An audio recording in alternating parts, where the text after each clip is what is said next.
Okay, welcome back. It's very, very long, fast 3 weeks. I think I flew so much I actually gained my own pair of wings. The people at security went, "You again?" So many times I went through it. But Baruch Hashem. So it's in the past. Yeah, tonight is, I have one more week before Kabbalas Torah, Shavuos. And it's one of these things that we do year, just like the Seder and everything else, year after year. And it always amazes me how everyone gets up and gives a shiur, and everyone's always trying to bring something new that was never brought up before. To 3,320 some odd years of discussing this inyanim, it's like, it's always Kedushin. Torah is endless. Baruch Hashem, it's a wellspring of ideas that you can constantly draw from. If you're sensitive to it, you can pick up on things, and you can look at things in a new light. And as society progresses, also, you call it progression. It's not always progression, but society moves forward in history, that we gain insights and we see things in a different way that we didn't see in the past because our perspective has changed, our vantage point has changed. So, in a sense, Shavuos is a different Shavuos every year. It's a different idea, different opportunity. Represents a different Kabbalas Torah. It's one term that applies to everybody at all times, but yet in every generation, Kabbalas Torah can mean a different thing. But there are certain fundamentals, certain things that are just totally relevant to the idea that doesn't change. They're timeless. They're just basically the essence of what we're trying to accomplish. And you think by now we would know what those things are, but the truth is it's a combination of forgetting them. It's a combination of never learning them in the first place. It's a combination of people who give shiurim and speak so fast you can't hear what they're saying anyhow. I just listened to one of the shiurim I gave in New York this last Monday actually, and I just can't believe how fast the words come out. I don't understand a word I'm saying. I don't know if people were just being polite, but it's amazing how fast you think you are not speaking, only to find out how fast you are speaking. So if that's the case, you can easily miss the point for 3,320 years if the same speaker keeps talking too fast. Not the case usually, but the basic idea of Kabbalas Torah is like this. We have spoken about the inyan of Kishach HaBalei V'chad. Just refresh your memories that the whole point of the Omer is to develop a Lev Tov. Right? We spoke about that before. The idea of the first 32 days of the Omer is for developing the Lev. That's what the Gematria of 32 is Lev. That's the reason why Rabbi Akiva's students were taken to task at this specific time of year, as opposed to the rest of the time of year, as opposed to by Rosh Hashanah and Kippur, because obviously whatever sinas chinim, whatever lack of kavod they were showing one to the other was not just something that occurred motzi yantif, and therefore we started acknowledging their deaths for the next 32 days. They were obviously doing this day after day, year after year, and it happened to be that the Omer was a time that Kadosh Baruch Hu paid attention specifically to this idea, because this is the midah we're trying to develop. The whole point of Sfiras Omer, the whole point of the midas we count, for those who actually make a point to mention the Midas Hayom, is working on a Lev Tov. And the 32 days correspond to the development of the heart itself, and the last 17 days after Lag BaOmer correspond to the Tov aspect, developing the Tov aspect. And the threshold was Lag BaOmer, right? And by now I shouldn't have to explain why that's the threshold, why Dafka Lag BaOmer, why the Zohar is the day Rabbi Shimon Bar Yochai himself, the Rashbi himself, is the symbol of that threshold, right? It should be totally obvious by now, right? So I can just go weiter, go on. I've never heard that. Oh, okay. So okay. Next I'll explain. I don't know. I have been all this year. The basic idea, the concept is that everything goes wrong as a function of superficiality. Oversimplification. Of what? I have jet lag still, so Yeah. Okay. the sparks aren't exactly like the spark plug, they're not quite going where they're supposed to go, But oversimplification, that we take things for granted, we look at the world itself in general, the aspects of life, and that's not where it's at. Life, because Baruch Hu made the world in such a way that there's a surface level, that's shot level, and a person's responsible on their own, and with the help of a good Rebbe and the Gemara and everything else, to go deeper. You have to go from Pshat to Remes to Drush Sod. The Haggadah starts us off in that process. It's not a simple thing. That's why every single year you see one of the Sforim that probably has generated more Sforim than other sefer besides the Mishnah Torah itself, perhaps, or the Gemara too, but as a sefer is the Haggadah. It's a single work. The amount of commentary you find. In fact, I'm just working this year on Haggadah. Hopefully will be a little unique approach to the Haggadah.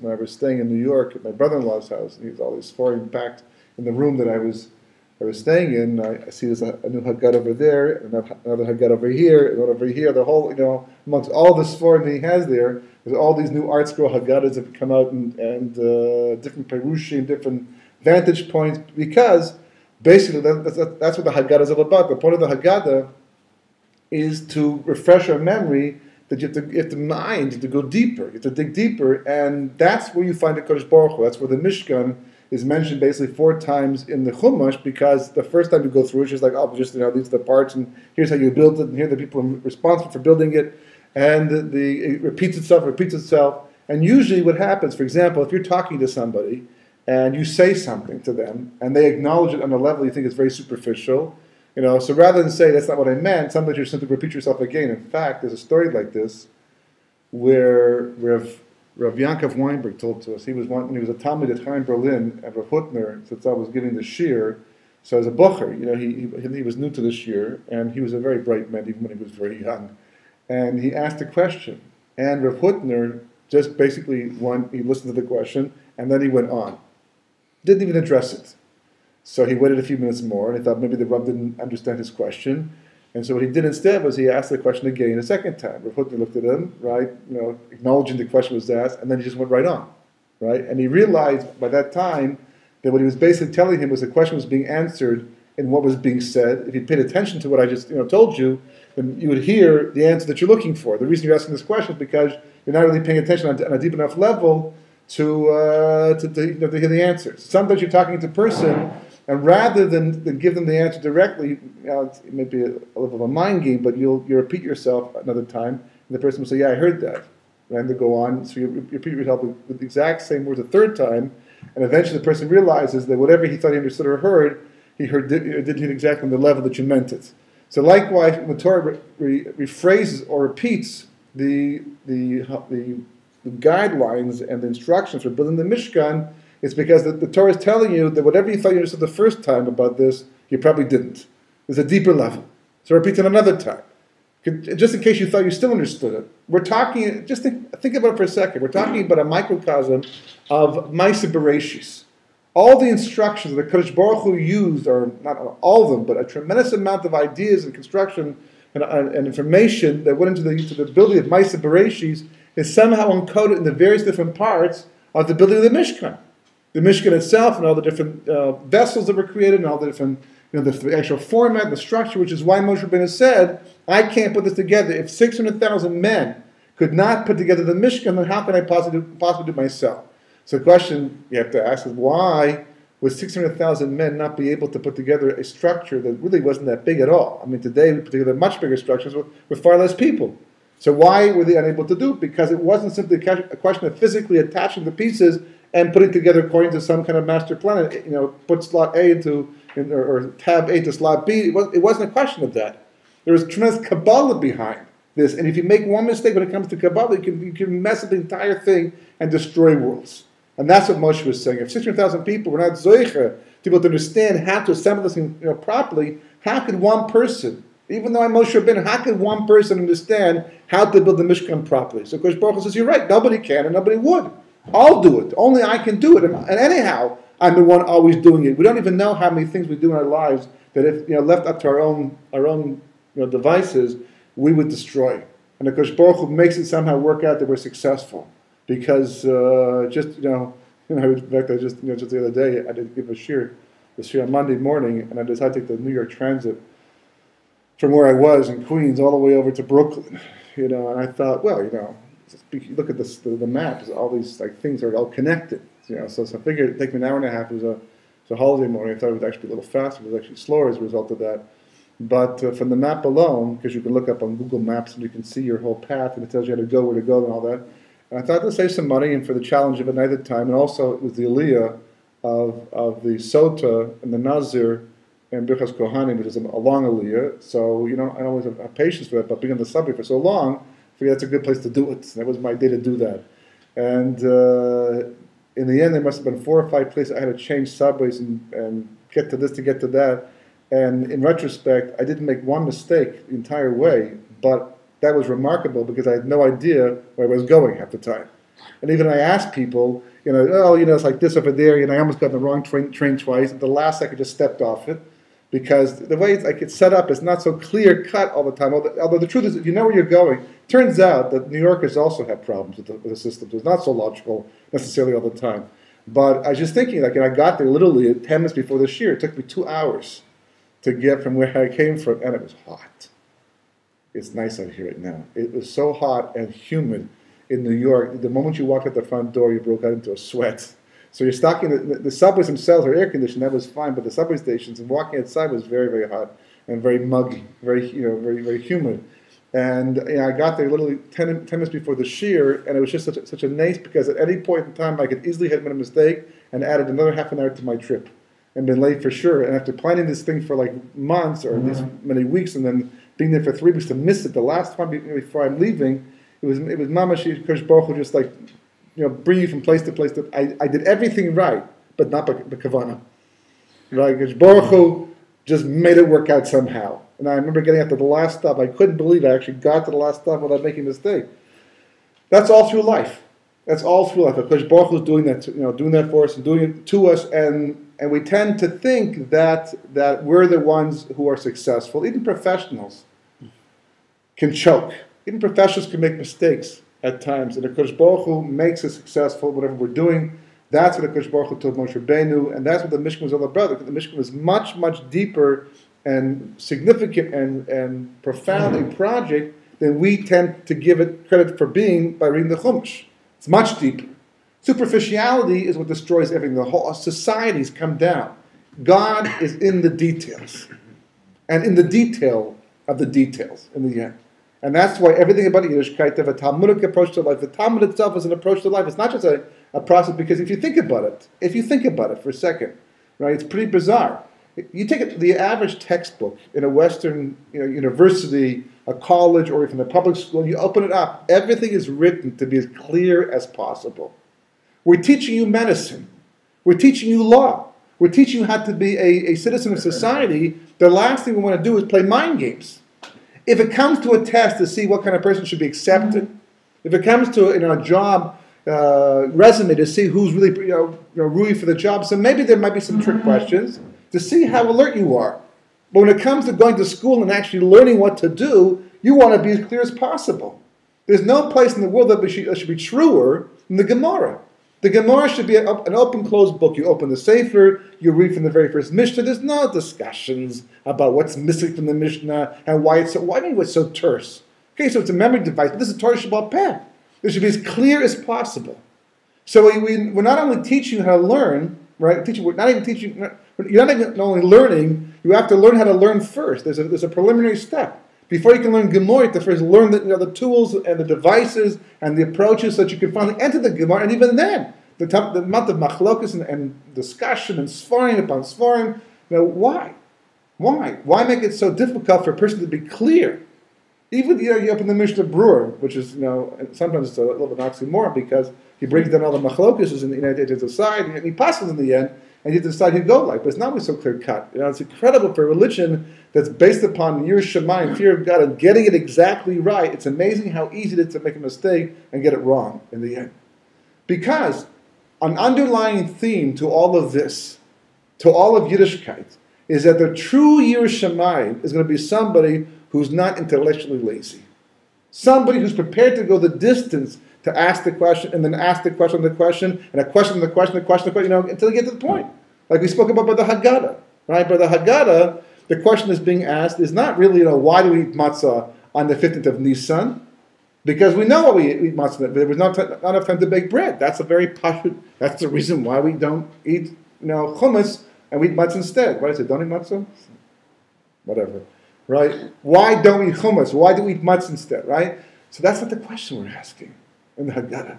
That's not the question. That's a preliminary question. The question is, why was there not enough time to bake bread? Because we know how little time it takes to make chumetz. It just takes 18 minutes of unworked water and flour. That's it. That's all it takes. The difficulty is never making the matzah. I mean, making the bread. The difficulty is in making the matzah because it's so easy to become a chumetz.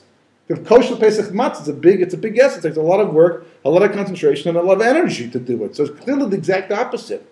If they're rushing to leave Mitzrayim, there was no big deal. Just let put the flour water together, go pack a suitcase, and believe me, by the time you come back, 18 minutes will have passed, and you'll have full 100% chumetz in the end. So the question is not why wasn't enough time to bake bread, because there was enough time to bake bread. The question is why was it they were made to have no time to bake bread? Why was that imposition put upon us? Why were we put in a situation where we would have no time to bake bread and we should have had time to bake bread? Oh, so now we're getting closer to the answer. But we're still not there yet. Right? The answer is because the Jewish people had to leave Mitzrayim very quickly. Because why? Because they're holding a Memta Shari Tumah? No.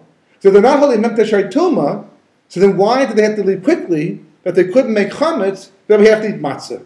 Mm-hmm. We just keep adding the question to the question. Then finally, to the answer, that ultimate answer we always come to, because had we not left when we did, then evil would have been destroyed, Bechir would have been destroyed, and therefore the purpose of creation would not have been served. There's still one more question. What's the problem with that? That's good. That's the good thing. Yeah. So why would that be? So that's the question the Haggadah is asking. Did you bring that one up to your Seder this year? That's the question. That's the only question the Haggadah is asking. Every other question is just to get to this question. Why were we not allowed to destroy evil in Mitzrayim, Leil Seder? That's the question. That's the eternal, historical question that goes through all of time until this very day, because we are sitting here today, even though Baruch Hashem is Zoiche to be in Eretz Yisrael, we're still part of the Galus. And that's what the Haggadah is asking. Next year, if you're Zoiche to make another Seder, if Mashiach's not here yet, and for some reason we still have to make another Seder, just start the Seder by asking this one question. This is how every Seder should begin. This is it. Why are we still in exile? That's the question the Haggadah is asking you. That's what the Matzah is saying when it's looking at you. Why are you still in exile? What are you doing here still? Not like, well, let's commemorate there was once a Gula. There wasn't a Gula. It was Kimat no Gula B'chlal. 4/5 died in Makas Choshev. That's a Gula. You lost 12 million people and 3 million people went out. Oh, well, at least there was 3 million. Well, don't know, but they died in the desert. Right? They left. How many people actually made it to Eretz Yisrael who left Mitzrayim? Two or a couple. The Gemara says two. Caleb and Yeshua. Moshe didn't make it. Aaron didn't make it. Okay, the women made it. We're talking about it turns out of the 600,000 men between the age of 20 and 60, how many actually left Mitzrayim and made it to Eretz Yisrael? Two. 599,998 people did not make it of the 600,000 that left Mitzrayim. That's called the Geulah. That's not redemption. So the Matzah is yelling at us and saying, what are you talking about? The fact that you're still sitting here doing this like you've been doing it for thousands of years, something is wrong. I'm here to remind you what has to be done. That's the beginning process, right? So you have to go deeper and deeper and deeper, and that's why it all revolves with the questions of the, and that's really ultimately the Rasha's problem is. The Rasha is just totally superficial. He's just, I'm not interested in the deeper pshat, just what's this thing mean on an everyday simple level that I should be doing it right now. The Chacham, as I said, you give Chacham to a Chacham, and he becomes even wiser in the end. Because that's what Klal Yisrael is all about. We're always joking, we always answer questions with a question, because we know there's always a deeper answer. And at the end of that search and that struggle, that's where you find the Kodesh Baruch Hu. So we take that and we apply it here. In fact, another aspect of the Seder of the Haggadah, which is a very, very important question, again, that we overlook it, and it's not even translated properly, usually most Haggadahs, and as Manishna Halayla Zeh, Mikol Helilos. Right? How do you translate that sentence? Manishna Halayla Zeh. How do you translate those words? What differentiates this night different from all other nights. But that's how we translate it. Yeah. How does the Hebrew actually read? Why? What changed? Manishtana means what changed this night? What changed? Something changed. That's what Manishna Halai is. I mean, what this night? What changed this night that makes this night different from all other nights? That's what's being asked over here. That's the question. We never actually explain it and translate it properly because what's that supposed to mean? Sometimes when you read a question, or you read something from the Gemara, it doesn't exactly make sense the way it's read, right? For example, Noach matzah chen b'nei Hashem. Noach found chen in the eyes of God. But that doesn't make sense because, first of all, God doesn't have eyes. And even if God did have eyes, he's very tall. How could Noach find the chen in his eyes in the first place? Right, where's he going to go? Which mountain is he going to climb? Right? So that doesn't make sense. So therefore, it must be the fall. It's a euphemism. Right? It's a metaphor. It's not really the real thing. Until it turns out, the Kabbalah explains, well, there is a concept of eyes in this respect, and Noach can do the look, which is why Noach and chen are reverse images, because you look into a mirror, you see the reverse image, and it's letters, whatever, but there's a concept here that's being brought out.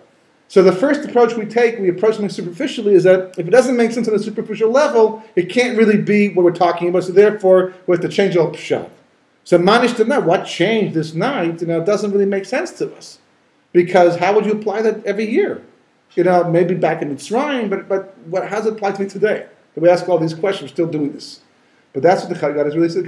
The God is saying, because in here is where, and believe me, this is not a Shibah Pesach, we're past that. This is all the Shavuos, because you have to understand the Shavuos it's just Yom Tov, it's just the Shisha Pesach.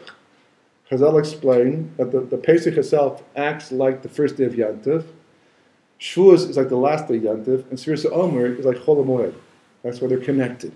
So you cannot possibly understand the end if you don't understand the beginning. And we can discuss it in various different ways, but this is one very important approach. And this is a fundamental of Hashkafa, because it comes down to two approaches to a holiday, and therefore two approaches to Kabbalah Torah. And the reason why we're still in Galus to this very day. Because, believe it or not, as smart as we are, as frum as we are, as well-learned we are, we still approach the Haggadah and the Seder the same way the rest of the Jewish world does. Even people who are far less learned, far less experienced, and don't even believe we believe in terms of Torah B'Sinai. Because we treat Pesach and we treat the Seder. Imagine if you were to walk through, like one of these science fiction movies, like this big, huge round circle, like that's kind of time machine, right? Just a flat thing. From the other side, you can't see anything, right? But as you walk through, you walk into a separate world. You just find yourself in another universe altogether. Clearly a different place. Would you say, oh, that was interesting. Well, look at that, another world. Okay, well, what were we just talking about? Right? How would you respond to a situation like that? It would be mind-blowing. You'd totally be shocked, and your whole world would change in a moment, and you'd spend the rest of the time trying to understand what just happened to you, and why it happened to you, and what does it mean to your life from this point onward? Can we get back? What's this world like? Why is there time, a time portal in the first place? That's how the Seder should be to every Jew. That's how the Pesach, the Haggadah, and the night of the first night of Pesach, that's how it should be for every Jew. You're walking through a portal. That's the question. What does it mean? It means that what changed this night 3,000 years ago, and for that matter, maybe going back to my separation. Not maybe, it does. It goes back to my separations. What did the Kodesh Baruch Hu change in the Seder Hayom, in the Seder of the universe, in the Seder of my separations? What did he change that gives this night a whole different quality that's like walking through a time warp, a portal into a whole other dimension? And for the night, that's where we're going to spend the rest of our, for the rest of the night, that's where we're going to be. What changed? That's the question. We're doing all these things. Why does it make a difference to dip the carpus in salt water? It's simply commemorative? It's only to remember what once happened, or is there something happening in the universe because I'm doing this? For example, if a person saw how many angels were lined up to get their tefillahs every day, if all of a sudden the Shemaim would open up, like by Kriyas Yamsuf and the Shivcha, by Kriyas Yamsuf saw more with what did they see? What did they see? He said more of what? More black space, right? Hashem opened up the Shemaim, so they saw different floors, different levels. What did they see? They saw all the angels and how they operate between the Kodesh Baruch Hu and us, and how the whole universe it's massive. And they're totally in awe, which is what inspired them to sing Shir in the first place. We're just sitting here cut off from the rest of the spiritual reality because we don't see ourselves connected to this real spiritual reality.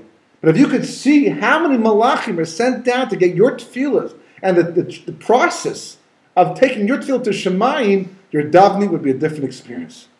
It's like people have no idea. When we go through davening so fast and we compromise clarity and kavanah for speed because we have to make it 15 minutes long as opposed to 17 minutes long or 18 minutes long, it's amazing how much a difference 3 minutes makes to Shemona Esrei. You know, when you're on an airplane, you have no choice. You have to sit as soon as possible because turbulence could happen any second. The stewardess start, pushing you back to your seat, basically. It's one thing. But when you're a Beit Knesset and no one really has to go anywhere for 5, 10, 15, 20 minutes, if we just don't understand. It's a mechanical process. So the Haggadah says that's not what life is about. That's not the way it really works. The Haggadah is saying, what changed? What's going on tonight? Specifically, that makes all of this relevant. And therefore, I should understand how to use it to change my reality and the reality of the world. That's the question being asked by Manishtana. What changed? Because this is an ongoing process. This is not merely a commemoration of an event. We're not sitting down simply to mark a day in the past and remember what once was, like, for example, Independence Day, in the States, or even Yom Ha'atzmaut for that matter. There's some special energy in the world that comes down because this day, in fact, is different, that gives me a capacity to accomplish things there's no way I can accomplish the rest of the year. And therefore, the exact same thing is true of Shavuos. There's definitely a Kabbalah Torah taking place. What's even more remarkable, people don't think about it, is that it's not even the time of Kabbalah Torah that we have right now. The Kabbalah Torah that we have right now was after Yom Kippur, when Moshe went up the third set of 40 days and actually asked for forgiveness because of the golden calf, finally got it and came back with what we call Torah's Bria, which is the Torah we have right now. All the dinim and halachas we have right now. So the actual Simchas Torah is really the real Kabbalah Torah on our level. The Torah that Moshe brought down on Shavuos, he broke. Right? He went up, and he didn't even bring it down at this point in time. He basically just went up on Shavuos night, and he was there for 40 days, and came down, saw the golden calf, and broke the luchas. We never got the luchas he went up to get on Shavuos night. Doesn't make a difference. The fact he went up on that we went up the next day. The fact that Shavuos, Kodesh Baruch Hu spoke, the Klal Yisrael, and we had that energy in the world, even though we lost it, but we had it. The door opens up year after year. There's still the possibility of Kabbalah Torah if a person's real with it on a level that matches the original one because something changed that night in the universe. It was the first Kabbalah Torah. It goes back to pre-Maaseh Bereshis. The energy of Shavuos goes back to the original lights that HaKadosh Baruch Hu used to make Maaseh Bereshis. It's all rooted in there. But that's when they broke through. It's like a plant, for example, that develops below the surface. You put the seed in the ground, 3-4 inches below the ground, and you can't see anything for the first little while. But it's happening below the ground, right? The seeds start to to decay, the roots start to come out, starts getting nourishment, it's growing, and then one day, just one day, one fantastic, glorious day, you look and you go back there. Remember as a little kid, when you're waiting and you're waiting and you're waiting to see nothing, and then one day, you look and there's a little green thing sticking out of the ground. It broke through. And from that point, it starts growing till the gardener cuts it down. But it just, and it just becomes a Metzias that wasn't there. It broke the surface. So likewise, Kabbalah Torah was there the entire time. But it never broke the surface. On Shavuos night, that you can't take it away. Whatever we lost by the golden calf, you cannot undo. The same, for example, a person could do a mitzvah and then do 10 averas after that. The avera will not cancel out the mitzvah. The only thing that can cancel a mitzvah is charata. If a person regrets the mitzvah, then retroactively, you can, I'm not even so sure 100% you can even do that if it's a real full cancellation. Because people change, their minds change, you're not the same person. To actually cancel a mitzvah would mean to go back to where you were holy at that time, and Ke'ilu, the same way, for example, Tshuva requires to be the same situation and not do the Aver again. So I imagine the Charata has to be that you're in the same frame of mind and you still have Charata. But it's unlikely, but mostly, you certainly can undo the mitzvah to some degree. But other than that, the Aver is not going to cancel the mitzvah. The Averas are the Averas. They need Kippur. But the mitzvah is the mitzvah. Likewise, when it opened up, something happened that night. And it didn't just happen that night, by the way. It happened just like Erev Shabbos. You have Tosfos Shabbos, and you have the ability to start chapping the Kedusha of Shabbos in advance of Shabbos. Likewise, the Kedusha of Shavuos and Kabbalah Torah began at least from Rosh Chodesh Sivan, which is why we don't say Tachanun from Rosh Chodesh Sivan onward. But even before that, going back even through the Omer period itself, it starts to build up, just like between, it's like Shovavim, like Shmos, and Purim, or Tu B'Shvat and Purim and Pesach. It's a build-up.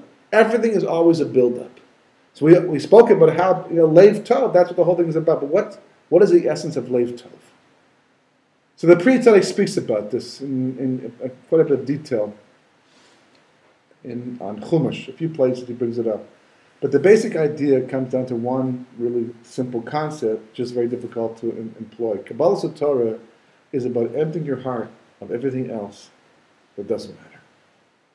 It's not about staying up all night and learning more halacha, because you know something? We've been doing that for thousands of years and we're still in exile.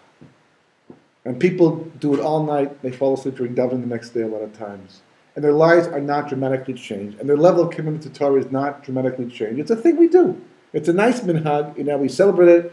I think for a major part of the Shavuos experience, a major part, is the fact that people have milchs as a suda and have cheesecake. No, that's what it has become. I'm being facetious. No, it's a novel thing. And sometimes sleeping all day too, right? It's a novel thing for people to be able to have either milchs, challahs. Halachically, we don't do things like that normally. There's a change. There's a change in people that make a big deal about the cheesecake and the suda meal, have a whole thing plays itself out, and then we stay up all night too. It's a big thing as well in some places. But the main point of Shavuos is not even any of that. Yeah. Well, why is cheesecake so important? I know the mincha, but why is that so? Why is it? Well, it becomes no, only because of the fact that we don't do things like that. It's a change. Just like with the seder, for example, take the car off the table to attract attention. The fact is, it's kept. It's an experiential thing. Take away that part of it, Shavuos becomes an everyday, like a normal holiday. The fact that we make this change and we emphasize it's man gvisenu, right? We have man torasenu, we have man cheresenu, it's man simchasenu, it's man gvinasenu, right? Because that's really what.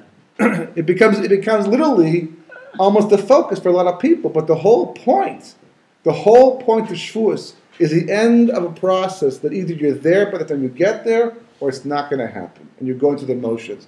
Leiv Tov, as Ramban points out on the mitzvah, v'ahavta l'reich kamocha. The Gemara says, it brings down a very famous Maisa.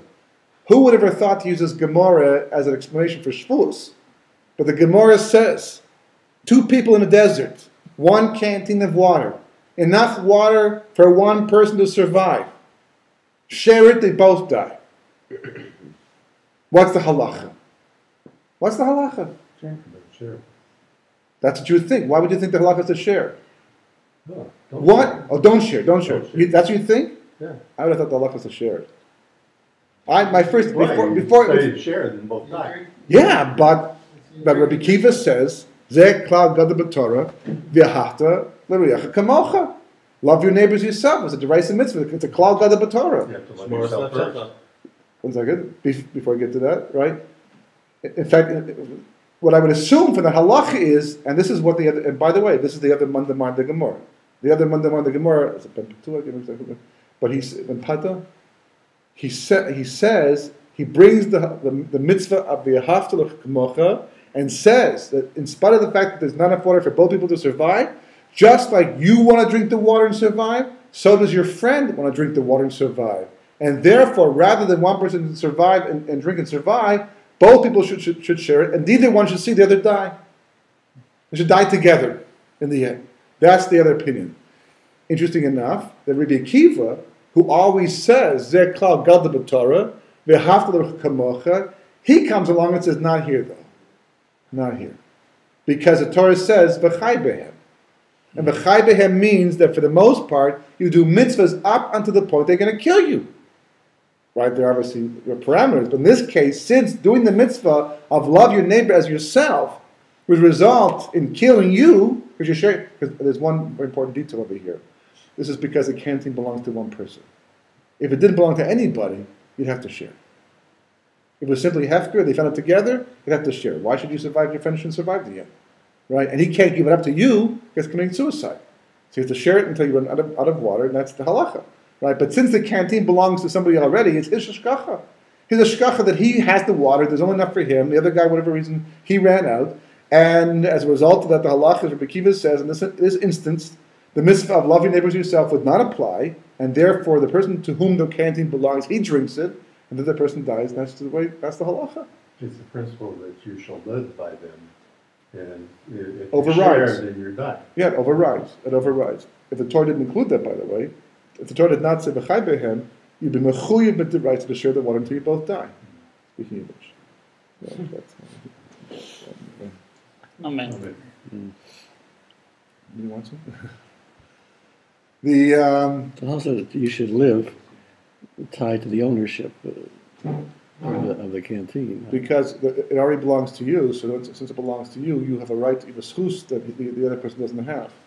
It's your property. It's your property, and therefore, by giving it away, it would be a situation of the mitzvah of loving neighbors yourself, because that would apply to you as the owner, because you're in a position to give it, because it belongs to you. If it was hefker, it's not really a mitzvah of loving neighbors yourself anymore, because it belongs to everybody. It's not really. So this prompts the Ramban to ask what the mitzvah actually means, to love your neighbors yourself. What does it mean to love your neighbor? Normally, if I'm having a piece of bread and I'm not going to starve to death by not having it, my neighbor wants it too, so I have to share the bread. Either give it away completely or share it, because that's what the mitzvah would imply. But in this case, I don't. So he says, therefore, what does the mitzvah actually mean? So he explains the mitzvah means, therefore, what should really transpire in the situation. Basically, these two Jews, they don't have a Shulchan Aruch to look at, but hopefully they know the halacha. They should sit down and say, if I could, I'd at least share the water with you. If not, give it completely to you. Because how can I watch you die? You're a fellow human being, and you're going to suffer. I can't go through that. And the other person should say, my brother, thank you so much for your concern. I really appreciate that. But you know what? The halacha states the following: I can't take the water anyhow, even if you offered it. It'd be wrong for me to take the water, because the halacha says you have to drink the water and survive, and I can't take that. So what would I gain in the end by doing it? These two people are on the verge of death. They want canteen. That's what's supposed to happen. That's the most bizarre reality possible. People normally, in a situation like that, they don't go that route. Normally what happens is they forget all derech eretz and humanity. They become desperate. They fight each other. It doesn't make a difference anymore who owns what. People even resort to cannibalism in situations like that. Unfortunately, it's a terrible, terrible situation. No one should ever be tested in that thing, but that's what's going to happen. So Torah comes along and says, but that's exactly the whole point. It's exactly what the mitzvah of love your neighbors yourself is, as we said before many times. That the Torah is really telling you is you have to be objective. You have to be an objective individual. Objectivity is everything in this world. It's everything. Because you cannot be at some lokim if you're subjective. Subjective, when you hear the word subjective, what do you think about? Yourself. Yeah, primal desires. You think about, looking out for number one, the instinct for survival, the survival of the fittest. All these things come down to me. The world revolves around me. It's a much more animalistic approach to life. It's a very human approach because we have that element of ourselves, that's part of who we are. But the Torah is telling you, even the most dire circumstances, you want to really see it settle in Elohim. As the Medrash says, that when Shmuel Melech went out to battle, his last battle, even though Shmuel told him, tomorrow you're going to die. You and your sons, you're going to go to battle on behalf of Klal Yisrael, and you're going to die.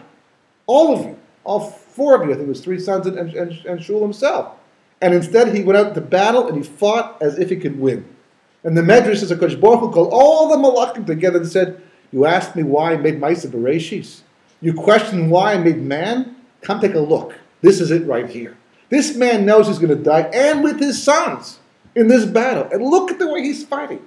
Totally above himself. Totally outside of his own personal. Other fathers might have tried to save their sons and run away from battle and give up the monarchy, but he's dying a hero.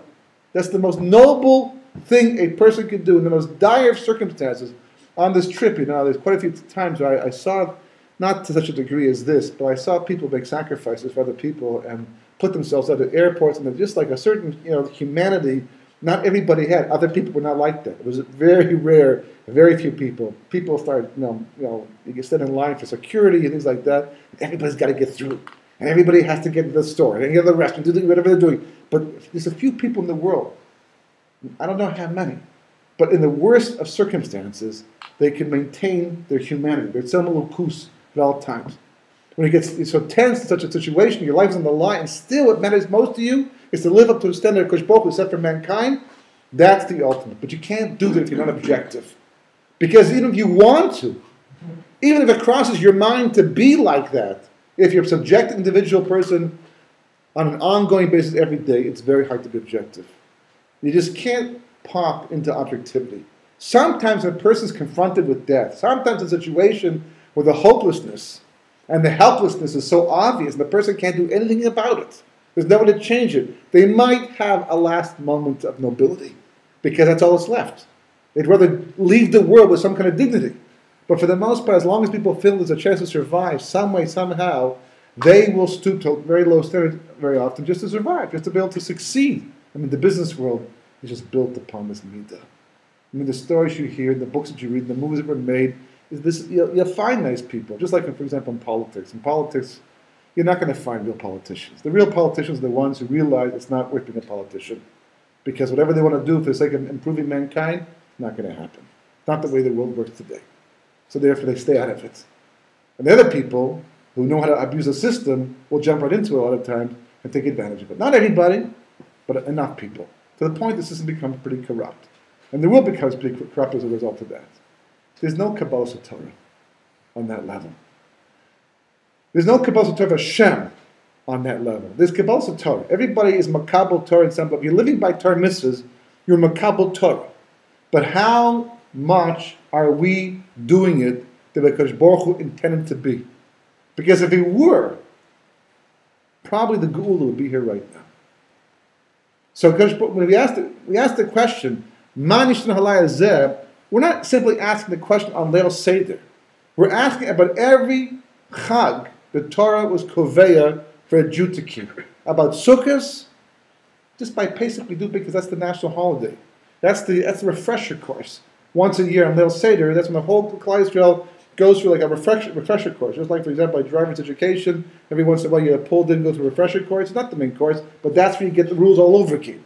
Because Baruch Hu refreshes our memory on Leil Seder how to approach life and how to approach history. So it comes Shavuos. We come after a whole period of Sfiras Umber. Do you feel transformed? I mean, besides the hair you got after Lag Umber, do you feel transformed? Do you feel that your life has changed dramatically since Leil Seder? Was Pesach for you a major turning point, a major transition that you could afterwards over? You said, "Wow, I can't believe I was able to accomplish so much Leil Seder." I mean, for the most part, I'm just trying to stay up. I'm just trying to take advantage of the situation without falling asleep before the whole thing is over. I mean, I can get into it, but now there's something missing, some kind of energy we're not tapping into. And likewise by Shavuos, there's it's an energy there. We can sense it, we know it's there, but to be transformed. Are we not able to transform ourselves? It depends how you approach the evening. If it's simply, well, tonight we stay up all night, why? And even the reason, by the way, that's given. What's the reason that's given? Well, we stay up all night because the next morning, Klal Yisrael overslept.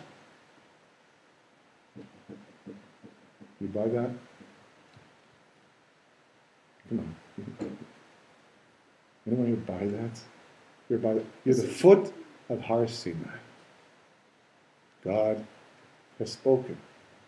We do karbanos for the first time. Tokash Baruch Hu. The procedure that's taking place every single day is mind-boggling. It's mind-blowing. Could you even go to sleep that night if you knew the next day you have a flight at 6 o'clock in the morning? How well do you sleep the night before? How well do you sleep? It's like you're anxious the whole time. I might miss the flight, might miss the taxi. How many, whole nation over, nobody got up on time, not even Moshe Rabbeinu, to stand and blow the shofar and go, it's time, right? There was not one alarm clock amongst the entire nation that nobody was able to get up that next morning on time and wake everybody up. Okay, it's 3 million people, so start half an hour early. Start an hour early. There wasn't any reasons whatsoever, all these people. No? What's the source for saying they overslept? Medrash says it. Medrash says it. That's what Medrash says. They overslept. I heard before that the problem was that they slept before, that they shouldn't have slept. No, it says because they slept in. They slept past the time. That's why we don't go to bed, because of the fact to make sure we won't miss the next morning. Right? That's what it says. It defeats the purpose. So what's the defeats the purpose? I mean, I know myself. If I stay up all night by Shavuos, Who's focusing on davening? That's because davening for us is boring. But if you were by Har Sinai, I can tell you, the next morning you have no problem staying up. It'd be a different experience. It's a whole different thing. They're learning different. And then what do you do right after Shabbos? You make Kiddush and you go to sleep. Right. You wake That's up. okay. That's fine. That's no problem. Right? You're taking a nap for 3-4 hours. There's no problem. You slept the entire night. The problem is sleeping the rest of the day and not having kavanah the rest of the day. You're learning and dozing and going in and out of sleep. Then wasting the rest of the day. There's no mitzvah in losing the entire day of Shavuos just for the sake of the night. 100%. But by Har Sinai, I think we can all agree it's a different type of experience. Way different. So that's why some Meforshim are forced to say. I think the Rizal says. But some Meforshim forced to say, but kavana they slept in. But kavana. They didn't purposely, they didn't like not wake up in time because they were sleeping and too tired and they forgot what was going to happen the next day. But until that point in time, nobody had ever experienced the Kosh Baruch Hu on a conscious level, except for maybe perhaps Moshe Rabbeinu.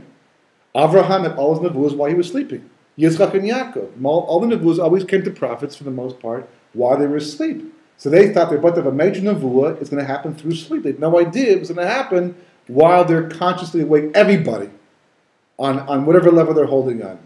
So that's a very valid pshat, by the way. It's very valid. It makes a lot of sense. And in fact, it's the only real sensible explanation for the event that I can entertain and think about, because there's no way I can accept that 3 million people slept the entire time and missed the boat on that thing, on the event the next day. So then what's the point? So why do we make that kind of a statement? Again, it's a question that begs a question. There's different levels of sleeping. Right? Everyone knows that. Like sleep is just in a sense, it's a metaphor for lack of consciousness. We have different levels of consciousness. A person can sleepwalk. A person can talk when they sleep too. Right? The difference between sleep and not being asleep is the conscious mind and the unconscious mind are not connected. Usually what happens when you're asleep, the conscious mind is like focused someplace else. For example, you could be sitting here watching a whole situation take place ahead of you and focus on a whole different event someplace else, and it's transpiring right before your very eyes, and you're not even cognizant what is actually happening.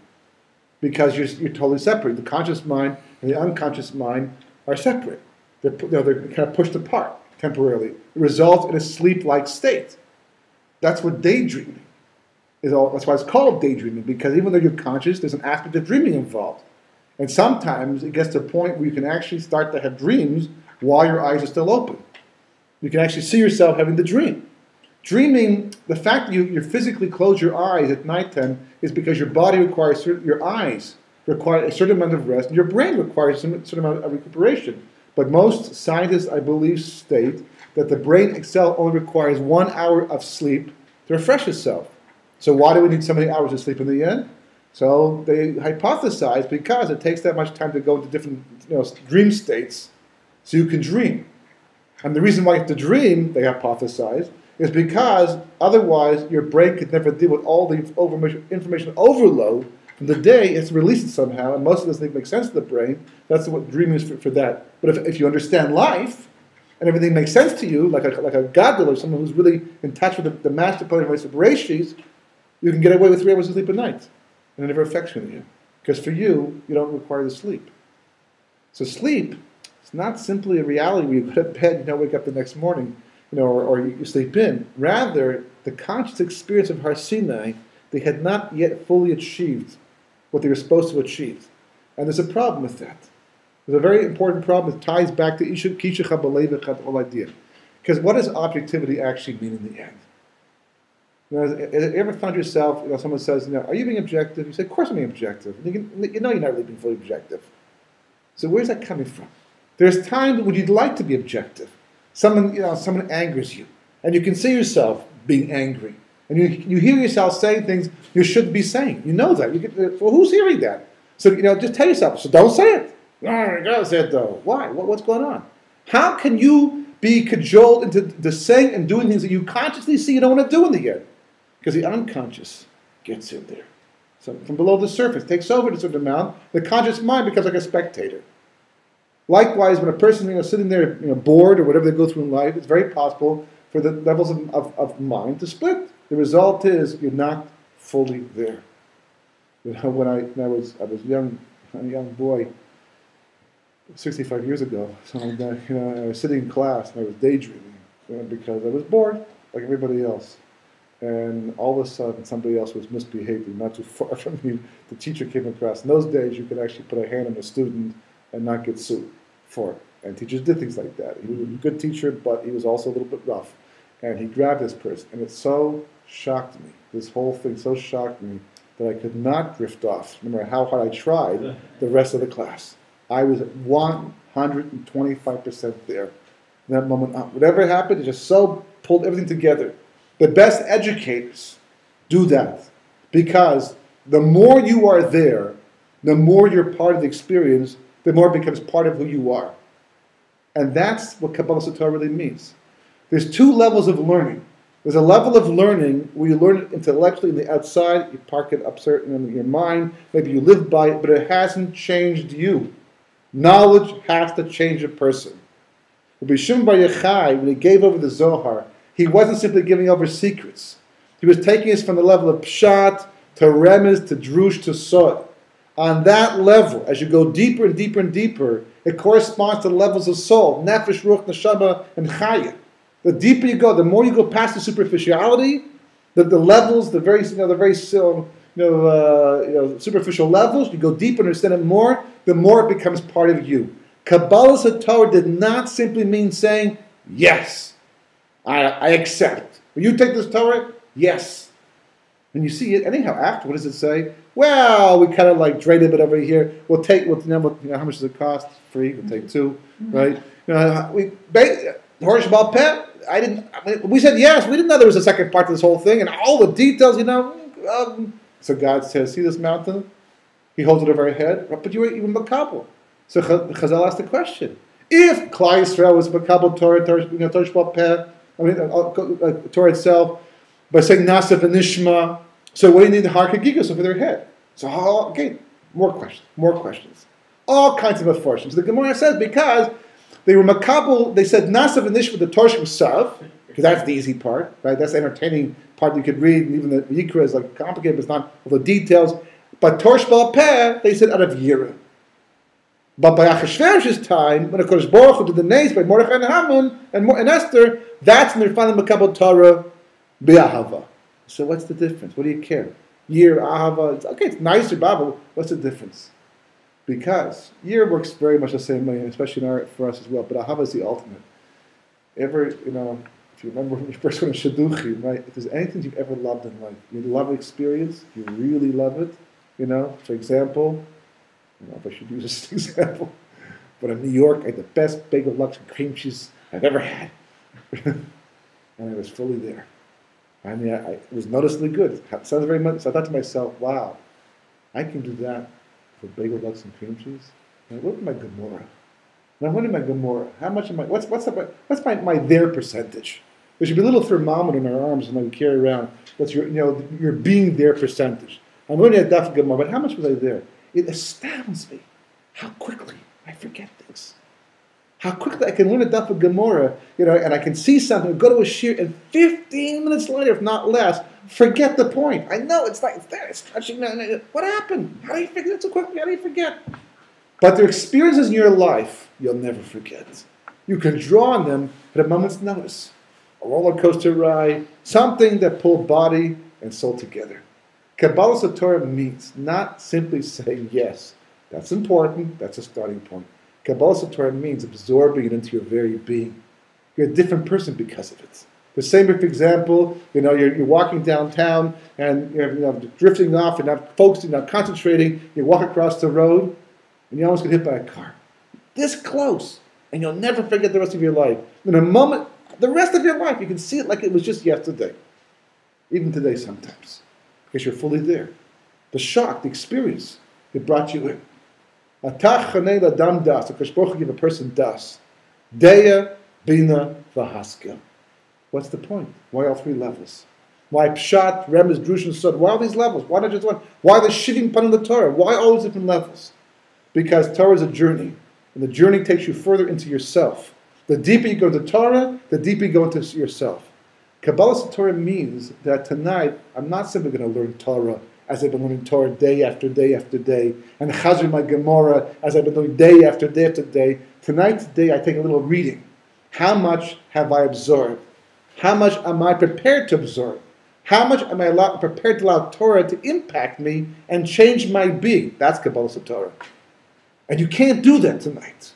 And you can't do this tomorrow night. You can try, and you might be able to succeed to some degree, but not like on Shavuos. Ma nishtana halayah zeh. Because both on that night put into the world an energy to change. An energy to absorb Torah that you cannot do the rest of the year. Every year on Shavuos night. The way it was supposed to happen. So Meforshim asked the question, why did Moshe Rabbeinu bring down the luchos in the first place if he knew he was going to break them? A person does Hagbah, and he gets a little shaky. The first thing we do is we run to catch that Sefer Torah. Do not let it hit the ground. Aside from reasons of fasting, right? But this is the Torah. It's cloth. It was prepared by man. It's ksav. It was written by man. The luchos were carved out by a Kodesh Baruch Hu and written on by Kodesh Baruch Hu. The amount of kedusha in the luchos were so amazing that the Chachamim and Yeshua, they fought with Moshe, the Gemara said. They fought with him, the Medrash. They didn't want him to drop it. They said, don't do it. He prevailed. They tried to stop it. How could you possibly drop Kodesh Baruch Hu? So he didn't really drop it. The Yosef went back to Shemayim, became heaven, whatever explanation you want to have. Right? But the bottom is he brought him down and he set up a situation resulted in them hitting the ground and breaking. Why? What's the point? So Priest explains. Because Moshe knew that seeing the luchos, just seeing them, taking one look at those luchos, he stood there for 1 second and said, see these? You're not going to get them. Not now. But see them anyhow? But to completely, get them angry, get them all riled up because look what you lost? No. Because it says, the rosha, the impression that was left on the hearts of Klal Yisrael by seeing the luchos alone, not even receiving them, but to see them is what keeps us Jewish until this very day. Because that's the koyach of Shavuos. Shavuos is the luchos coming down the mountain and able to make an impression on a person's heart to change the way you live. Don't just say yes. Let it come in. Be open, an open book. And that's why the Leiv Tov it's all about, developing Leiv Tov at this point in time. Kishecha b'leiv echad. Kishecha b'leiv echad means I've emptied my heart out of all superficial desires. I've emptied my heart out of all subjective perspectives. I'm an open book, right? I'm a clean CD, so to speak, right away. Just go ahead, Kosh Baruch Hu, write. I'm yours. I'm your pad, right? With a pen, right? Just write. I'm here to be inscribed by you. I'm free of all other extraneous things that block it. Because the more personal things I have in my heart, the less room there is in my heart which Baruch Hu wants to put into it. And that's Kabbalas Torah. We should be zeicher to get to such a level like that. Because Hashem, after Shavuos, shall all come back different people for the better.